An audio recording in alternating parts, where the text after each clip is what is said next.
On behalf of all assembled here today, I should now like to invite our newest alumna, Dr. Marie Wilson, to address Convocation.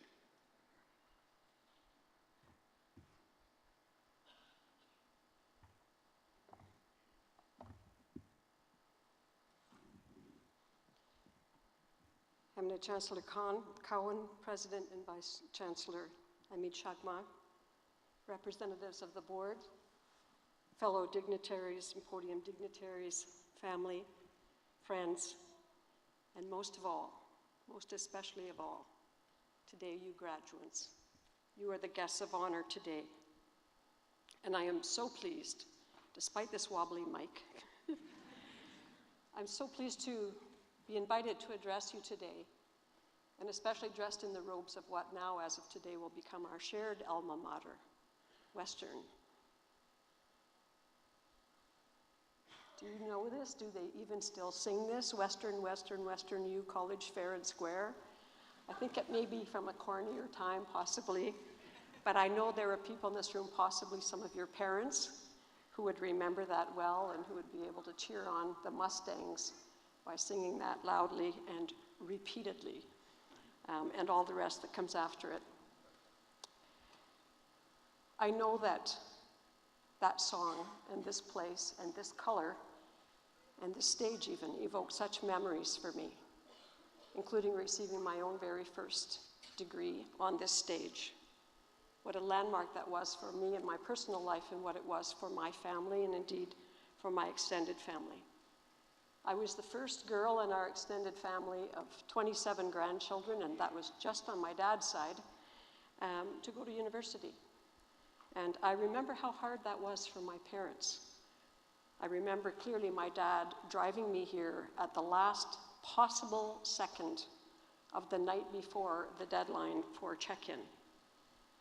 And I'm recalling that in honor of the many parents who are in this room today, and the many friends and family members.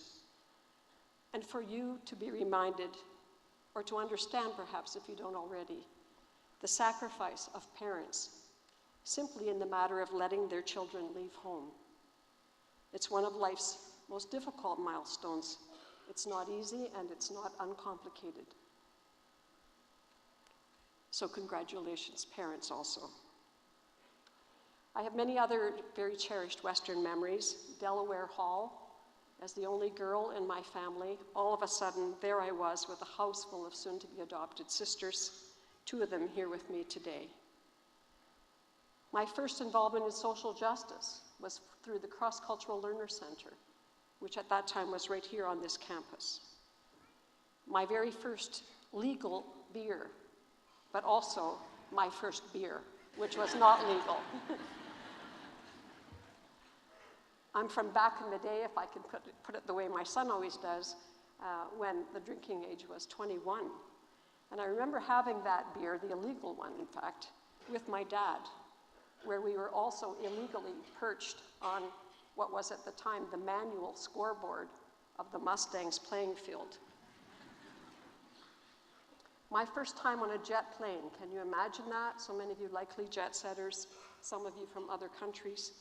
That was a rare thing at that time when I went to school to study in France to do my 3rd year of an undergraduate French degree.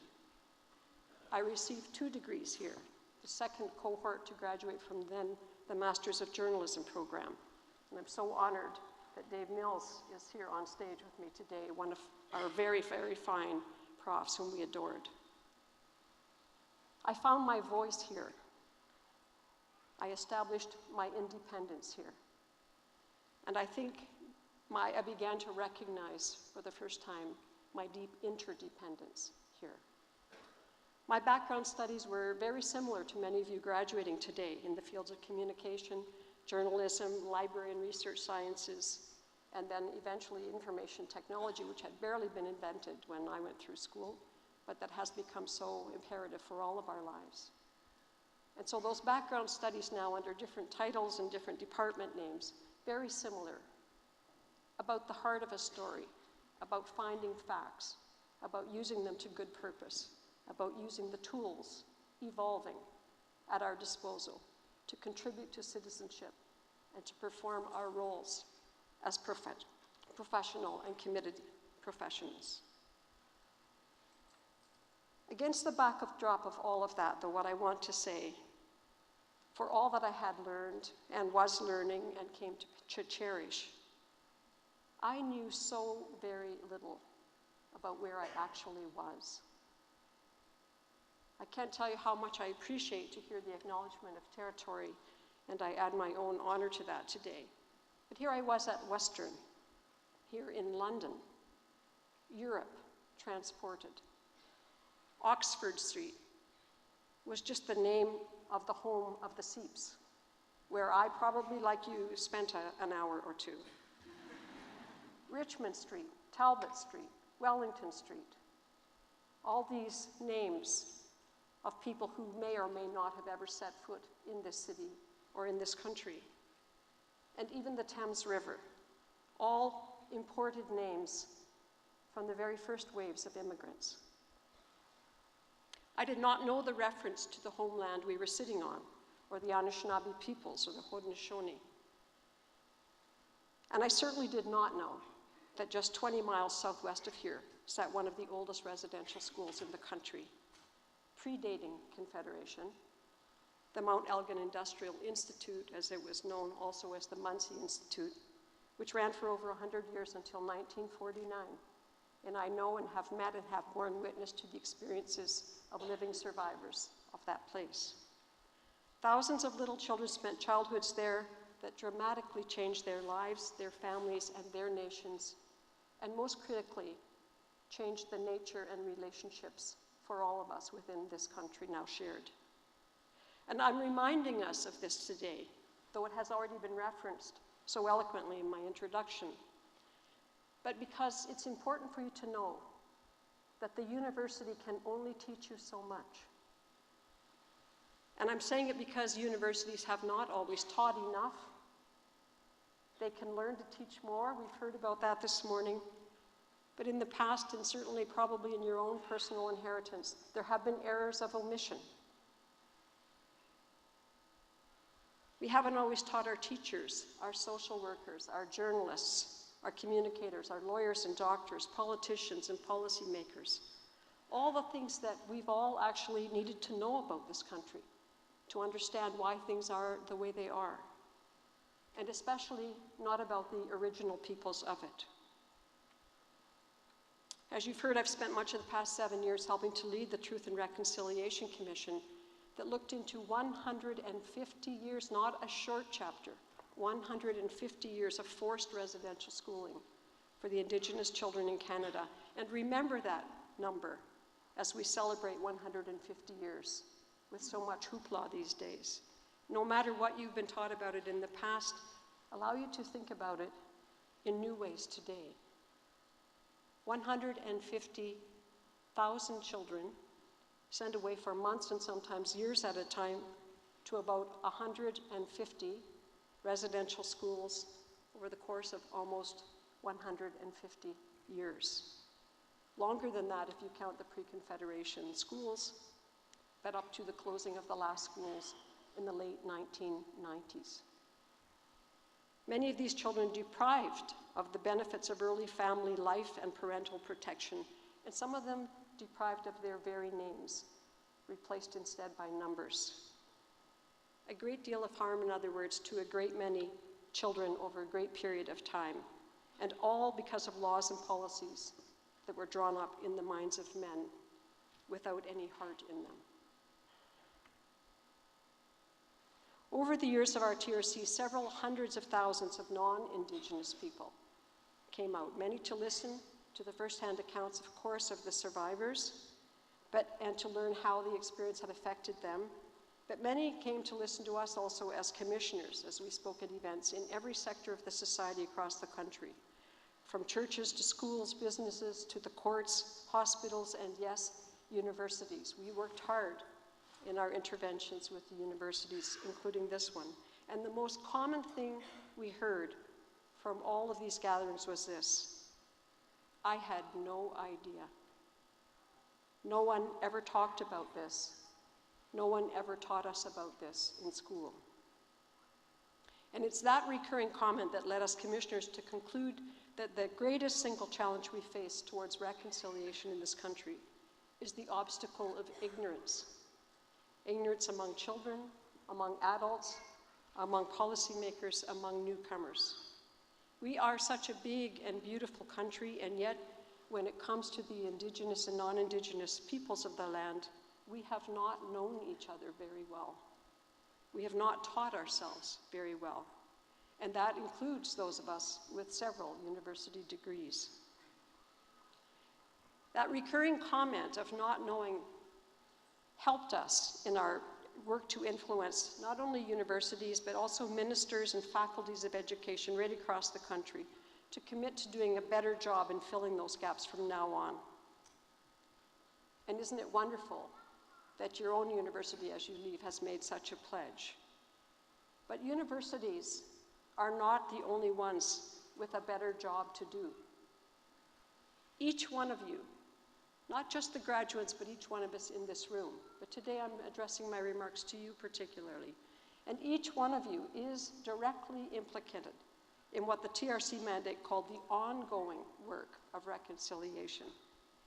That mandate, as you may recall, came from a massive court settlement brought against the government and the churches. And it said that reconciliation is a legal and moral obligation on all of us, and that it is an ongoing individual and collective process involving not just those who went to the schools and their families, but also the governments, the churches, and the people of Canada. The people of Canada, all of us.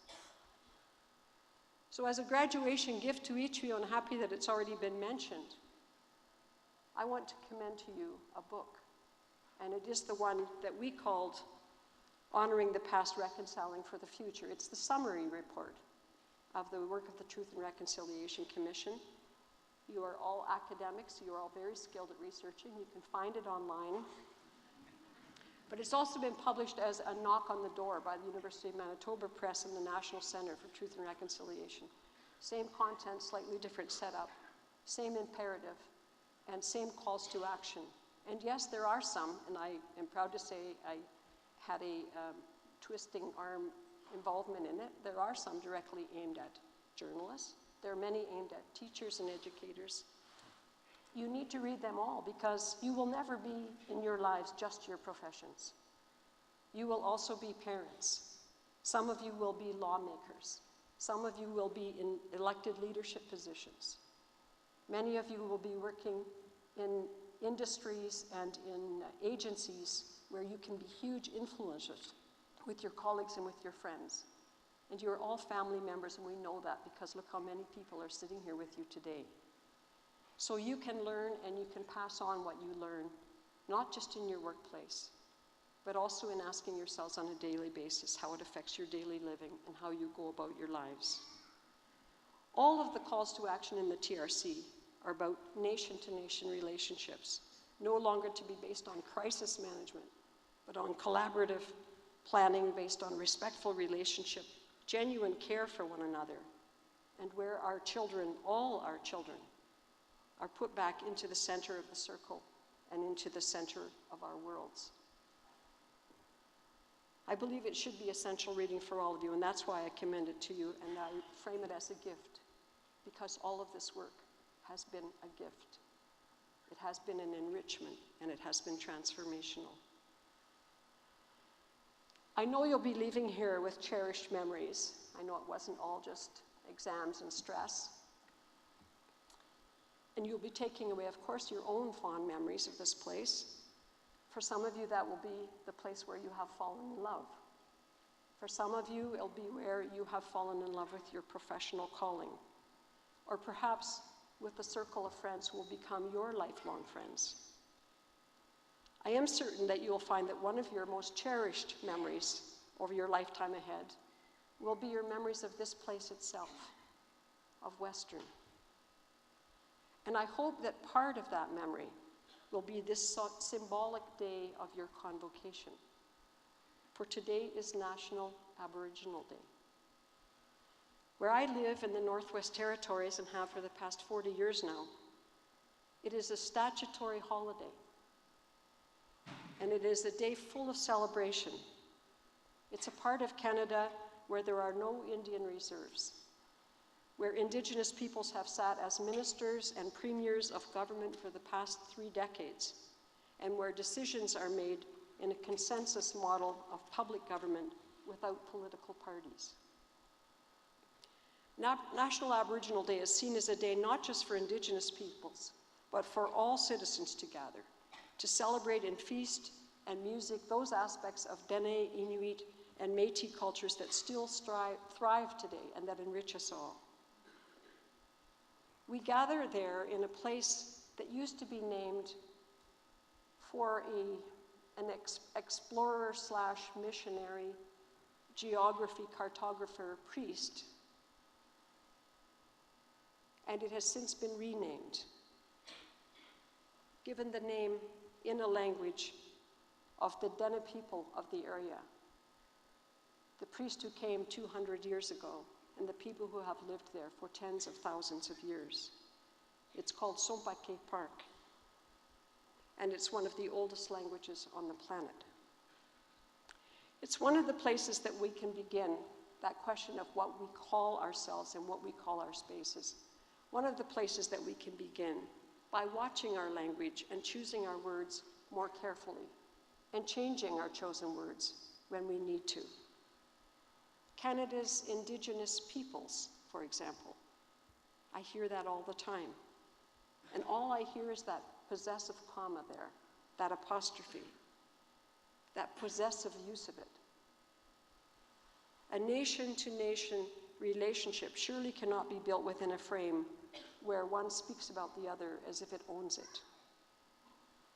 We convey a lot by our words, by the marks we leave that define our places, our relationships, and our attitudes in this country. A couple of months ago, I had the strangest experience. I was in northern Manitoba, and I was driving along a highway preoccupied with what I was going to say to a group that was waiting for me. And as I passed by a road sign, I saw the strangest name, and I thought I must have misread it. Combination maybe of highway speed and sunlight. Maybe I had seen it incorrectly and there was still a bit of snow and glare and so on. And then a bit further along, I saw another surprising sign. I couldn't believe it, so I had to actually pull off the highway and turn around and go back to make sure that I had seen what I thought I had seen. And I backtracked. And there it was, exactly as I had glimpsed it. Devil's Creek, followed by Colonization Road. Devil's Creek and Colonization Road. And meanwhile, the voice on my GPS was going crazy. Recalculating, it was saying, recalculating. And as I did the turnaround on Colonization Road, she said, continue on for 1.5 kilometers, then exit. Continue on for 1.5 kilometers, then exit. And all I could think of is, thank God she didn't say continue on for the next 150 years. For surely we can, as a smart and caring country, with all that we now know about our past and its legacy, surely we can find our way finally off Colonization Road long before then. We do need to urgently exit from the way we have structured ourselves, the way we live our lives, the kind of stories that we choose to write, the issues that we deem worthy of front-page treatment, the messages that we convey internally and externally about ourselves and those we will be working and dealing with. We can recalculate with new understandings now that we know. I want to say, graduates, never stop recalculating. Check to see that you are on the right road and that you are staying true to your own inner compass.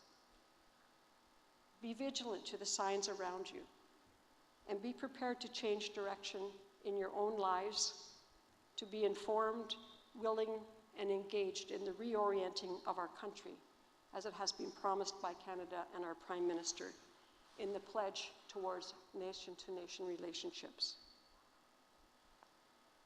One final thought in the spirit of National Aboriginal Day, and let me offer you a little language lesson. Sadeya.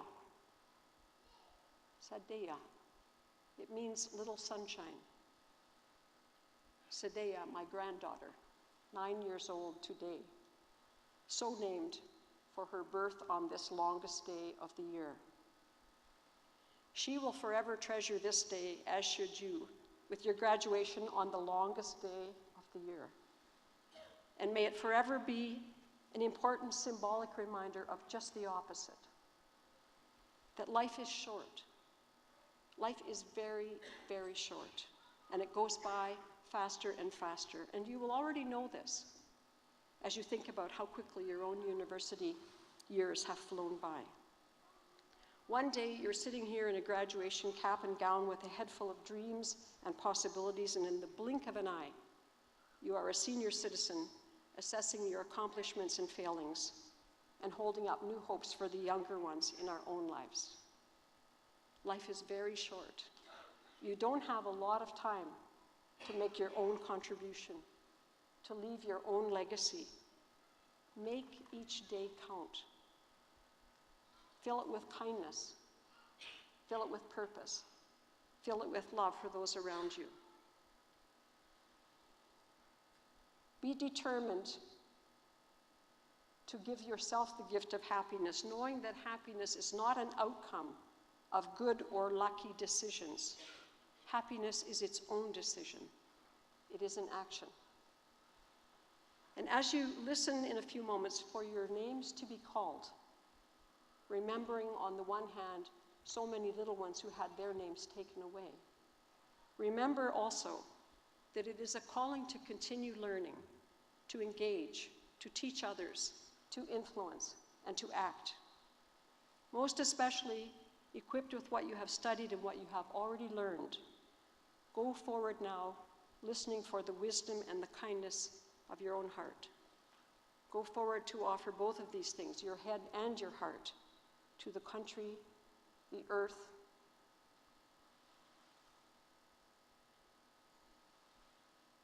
and the world that so desperately needs you and is really counting on you. We all are. All my good wishes and my warmest congratulations to each and every one of you, and many blessings on your journey.